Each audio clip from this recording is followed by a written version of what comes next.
जय हिंद साथियों, मैं आपका रईस हैदराबाद से।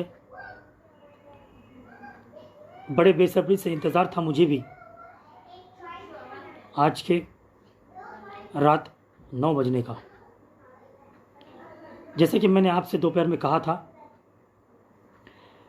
कि मैं आ रहा हूँ रात 9 बजे आप लोगों से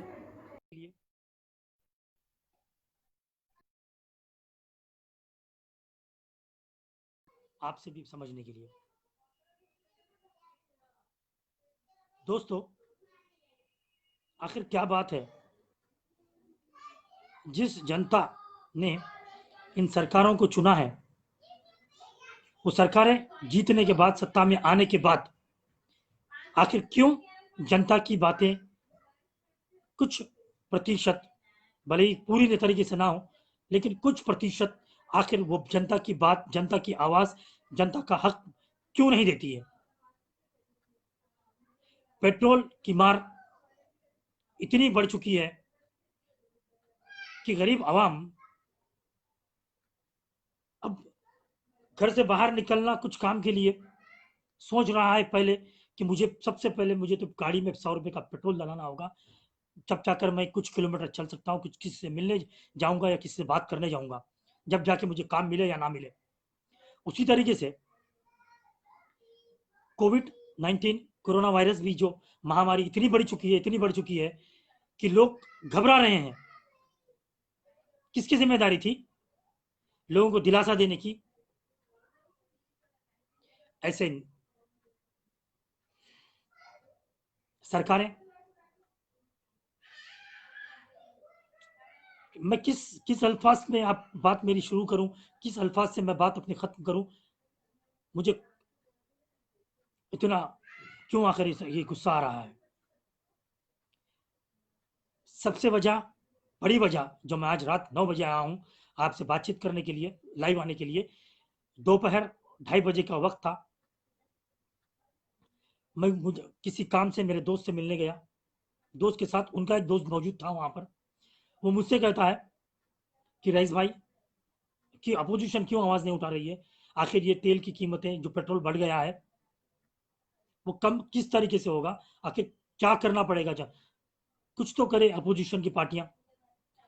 मैंने उनसे यही कहा, छोड़िए पार्टियां, छोड़ दीजिए हमारे जैसे लोग। आप दी एसी कार मुबारक, आपको अपना घर मुबारक, आपको अपने बच्चे मुबारक, आप नहीं निकलेंगे? अरे कितने कितने एमपीज है? 542 एमपी के भरोसे पे आप बैठे हो। आपके शहर के एक एमपी के भरोसे पे आप बैठे हो।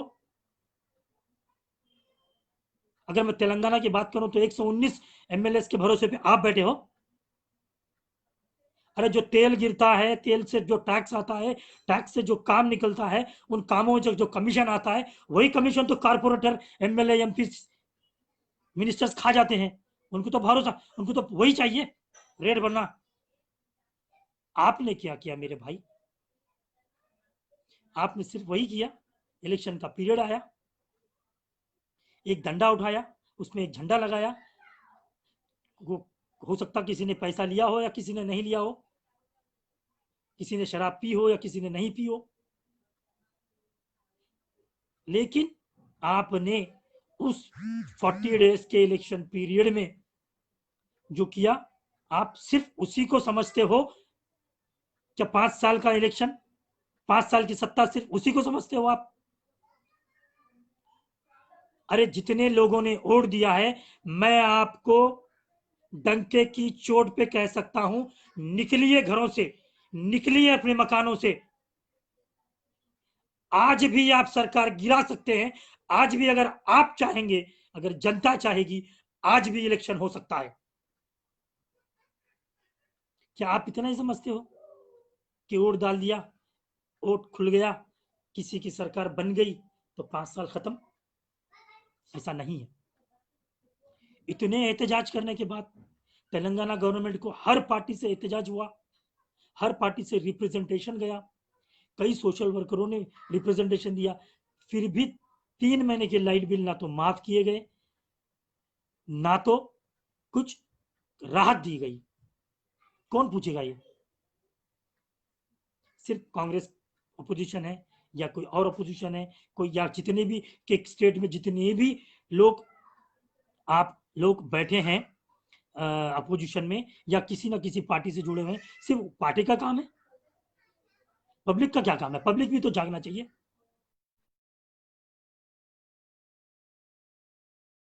तेलंगाना गवर्नमेंट 3 महीने का बिल माफ करना चाहिए, वरना पॉलिटिकल पार्टी तो छोड़ दीजिए, हम सोशल वर्कर्स ऐसी आवाज उठाएंगे, घरों घरों से लोगों को बाहर निकालेंगे और उस 3 महीने का बिल माफ करवा के रहेंगे, चाहे फिर वो 3 महीने जाके 4 महीने हो दो, जैसा कि जुलाई स्टार्ट हो गया, 4 महीने का बिल स्टार्ट हो गया, ये 4 महीने हो दो या 40 महीने हो दो, आपको मार्च अप्रैल मई 2020 का लाइट बिल माफ करना है। एक भी रुपया नहीं भरा जाएगा किसी भी आवाम की तरफ से, ये मैं कह रहा हूं, चाहे फिर उसके लिए मुझे सजा क्यों ना भुगतना पड़े, मैं आवाम के साथ खड़ा हूं, पूरी तेलंगाना आवाम के साथ। मैं अकेला भी अगर खड़ा पड़ रहा हूं तो खड़ा रहूंगा, लेकिन मार्च अप्रैल मई 2020 का लाइट का बिल पूरी तरीके से माफ होना चाहिए। सेकेंड पॉइंट, क्या समझ रही है सेंट्रल गवर्नमेंट? आवाज दबा दी जाएगी, जेल में डाला जाएगा। कहां है डॉक्टर कफील खान?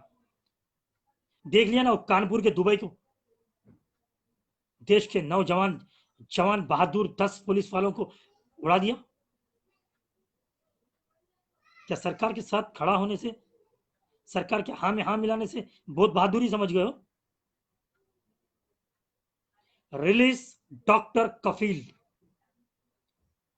डॉक्टर कफील को इमीडिएट रिहा करिए, वरना देश के हर चप्पे चप्पे से ये आवाज उठेगी, ये आंदोलन तीव्र हो जाएगा, चाहे एक डॉक्टर कफील खान के लिए हजारों लोगों की कुर्बानियां मंजूर है, लेकिन एक डॉक्टर कफील, रिलीज डॉक्टर कफील, रिलीज डॉक्टर कफील, रिलीज डॉक्टर कफील।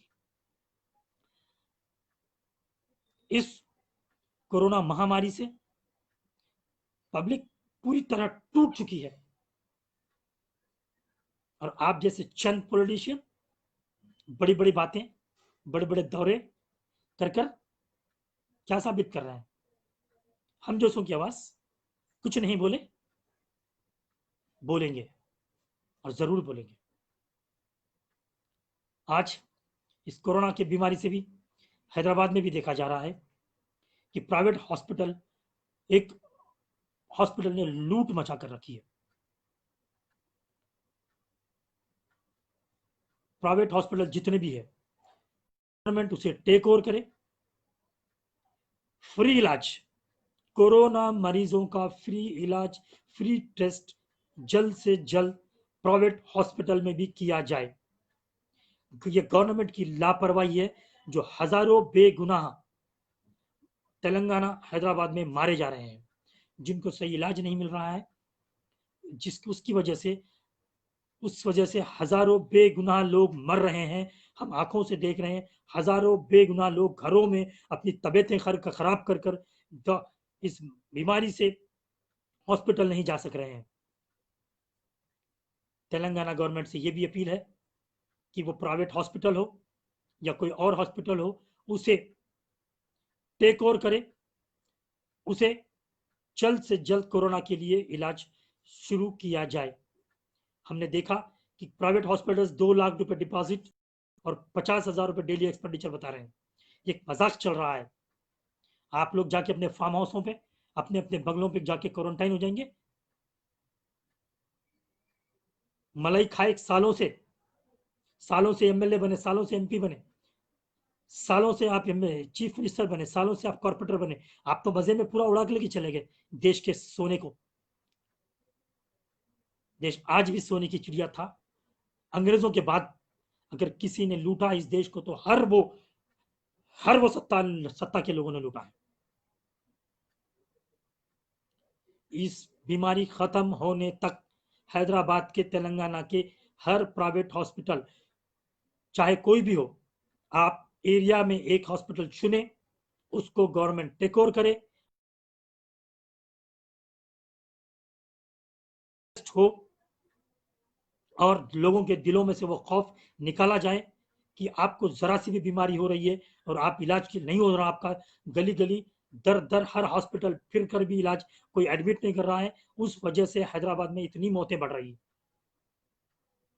ये सरकार की जिम्मेदारी उठाए ले, और ये लंबी लड़ाई है, जल्द से जल्द इस पर तवज्जो करे और इस बीमारी को रोके किसी ना किसी तरीके से। पब्लिक ने आपको किस लिए चुन के दिया? सिर्फ मलाई खाओगे और भाग जाओगे? ये मुश्किल दौर में कौन ठहरेगा? आज भी हमको कि सिर्फ, आज भी अगर हम बोल रहे हैं तो सिर्फ कोरोना आने की वजह से बोल रहे हैं इतना।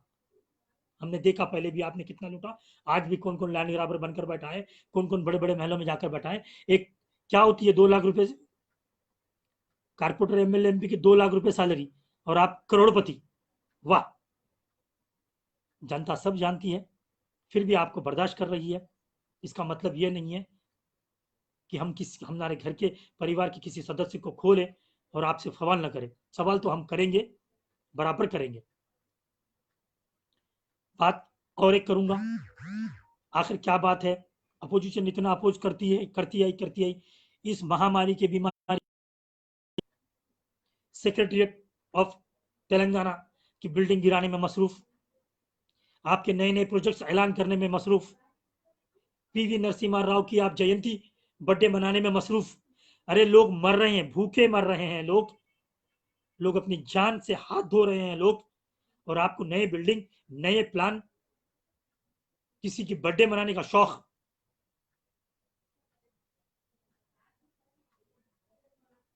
मैं अवाम से हाथ जोड़कर गुजारिश कर रहा हूं, आप किसी पर भी सवाल मत उठाइए या किसी को मत पूछिए कि लाइट का बिल कब माफ होगा, ये बीमारी कब जाएगी।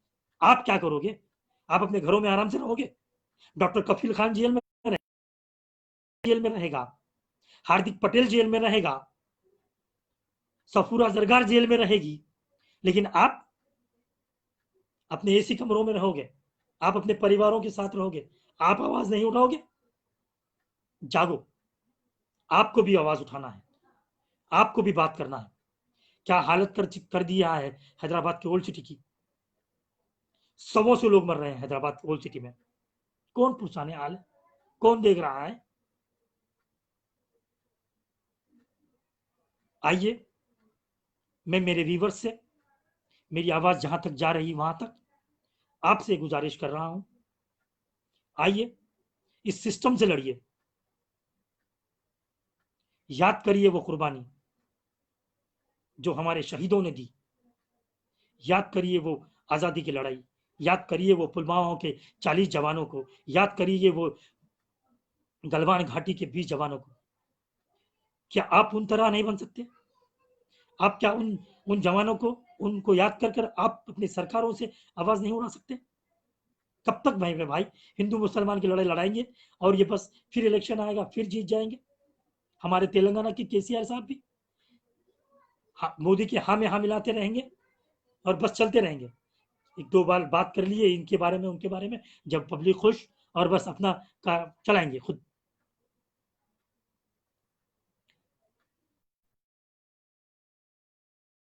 सबसे बड़ी वजह, तेलंगाना के 3 महीने के बिल, लाइट बिल माफ करें, पेट्रोल के जल्द से जल्द पेट्रोल का बिल 50 से 60 रुपए लाए, पेट्रोल 50 से 60 रुपए लीटर आ जाना चाहिए, और डॉक्टर कफील खान को रिलीज किया जाए। तेलंगाना गवर्नमेंट जितने भी अननेसेसरी प्रोजेक्ट्स इन कोरोना महामारी में कर रही है उसे रोक दे, पहले कोरोना की तरफ ध्यान दे। कहाँ है केसीआर साहब, कहाँ जाके बैठे आप? आपके होम मिनिस्टर तो कोरोना पॉजिटिव भी हो जाते हैं, प्राइवेट हॉस्पिटल में एडमिट भी हो जाते हैं, और अच्छे होके घर भी आ जाते हैं, और यहाँ गरीब आवाम अपने घरों में बैठकर मर रही है। हमने देखा, मैंने भी वीडियो वो पोस्ट किया था मेरे इससे पहले वीडियो में, गांधी हॉस्पिटल की क्या हालत हो गई थी, लाशें पड़ी है पार्किंग में गांधी हॉस्पिटल के। बस जागिए, अपने जमीर को जगाइए। किसी का झंडा उठाने से आपको क्या मिल रहा है? चंद पैसे, बस उतने में खुश। बाकी अवाम का इसका हिसाब किताब नहीं होगा। कब तक हिंदू मुसलमान करके हमारे मुल्क को बर्बाद करोगे? हर जगह वही, हर जगह वही। कहां है गोदी मीडिया? मैं उन हर news channel, electronic media, national media से सवाल करता हूं, किसने हैदराबाद में आई? कौन हैदराबाद में आकर हैदराबाद की रिपोर्ट बनाई? मर रहे हैं। किसी नेशनल मीडिया ने आया, हैदराबाद आए, किसी नेशनल मीडिया ने बताया? शुरू में एनडीटीवी पे एक रिपोर्ट गांधी हॉस्पिटल की आई, उसके बाद खत्म, कोई नहीं, किसी ने नहीं बताई। कहां छुप कर बैठी है? हमें तो आपके ना आने से यही पता चलता है, जो मोदी बोलेंगे वो केसीआर साहब भी हाँ में हाँ मिलाएंगे। जो मोदी का साथ देगा, आप भी उसका साथ दोगे क्या? इसलिए हैदराबाद में आपकी रिपोर्टिंग नहीं हो रही है नेशनल मीडिया की? आइए ना, हैदराबाद आइए, बताइए हैदराबाद के क्या हालात है। कितने कोविड सेंटर्स है, कितने हॉस्पिटल्स है एक हॉस्पिटल पूरे तेलंगाना में, गांधी हॉस्पिटल, उसके क्या हालात है? पार्किंग में लोग मरे पड़े हैं, लाशें उस्मानिया हॉस्पिटल में बांधकर सड़ रही हैं। कोई आवाज उठाता है तो उसे जेल होती है। हैदराबाद की खातून जिसकी मां मर गई, उसको गलत रिपोर्ट दी थी, उसने आवाज उठाई थी, उसको चंचलगुड़ा जेल में बंद किया गया, उसके हस्बैंड को संगारेड्डी जेल में बंद कर दिया गया। आवाज उठाई किसी ने? नहीं। हमको क्या करना है? हम तो सिर्फ रात में 9 बजे आएंगे, दिन भर न्यूज चैनल देखेंगे, रात की टीवी देखेंगे, प्राइम शो देखेंगे, उसके बाद हाँ ऐसा होना था, वैसा होना था करके सो जाएंगे। हम क्यों नहीं बोलते भाई? हम क्यों नहीं बोलते? हमें भी तो बोलना है, हम भी तो हिंदुस्तानी हैं। हम नहीं बोलेंगे? कौन क्या बोलता है उस पर क्रिटिसाइज करेंगे? आइए मेरे भाई, आइए। ये मुल्क उतना आपका भी है जितना लोग कहते हैं कि देशभक्ति, देशभक्ति। देशभक्ति वही जो बीजेपी में है, देशभक्ति वही जो मौजूदा सरकार में मौजूद है, वही देशभक्ति। और हम बोलेंगे कि 3 महीने का लाइट बिल क्यों माफ नहीं किया? हम बोलेंगे कि कितने लोग मारे गए, क्यों मारे गए? हम बोलेंगे कि सरकार ने क्या किसकी मदद की, तो हम देशद्रोही। नहीं चलेगी। ऐसे हजार रईस आएंगे, चले जाएंगे, लेकिन आवाज, ये आवाज बंद नहीं होगी। आइए भाइयों, मेरी आवाज में आवाज मिलाइए, उठिए, बस हक का साथ और सच्चाई का साथ दीजिए। आइए, उन वीर जवानों के कुर्बानियों को याद करिए। सोचो कि अगर हमारे शहीद भगत सिंह ने फांसी को अपने गले में हंसते हंसते नहीं लगाया होता, तो क्या हम आजाद हो पाते? आजादी के बाद तो सरकारों ने अपने अपने खेल चलाए। आइए, आवाज दो, हम एक है। जय हिंद।